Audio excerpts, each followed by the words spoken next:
Okay guys, so ito, share ko na sa inyo paano magtanggal nyo itong side fairings or side panel na itong MK450 natin.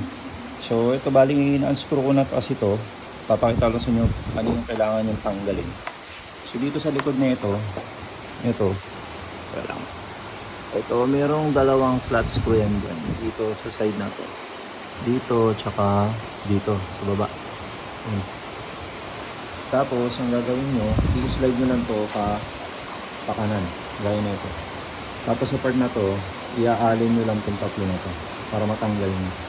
Kasi nagtatry akong mag-install ng sliders dito sa ating MK450. So kailangan tanggalin nyo muna to para may access kayo rito sa chassis. Kaya nakalasin natin yung alin, tapos ganito lang siya. Ayan na. Para magka-access kayo rito sa alin bolt ng chassis kung maglalagay ito ng slider. Kasi ang ilalagay sana nating slider is yung ganito. Ayan. Hindi kasi siya clamp type. Kasi pag dito tayo naglagay ng sliders, normally tatama sa tuhod natin yung typical na mga nag-install na slider dito. Naka-clamp. Medyo di maganda tingnan, tsaka tatama kasi sa tuhod. Kaya ang prefer natin yung nandito sa side na to. Ayan. Unfortunately, hindi natin siya ma-install kasi mukhang may kailangan pa tayong slight modification sa slider.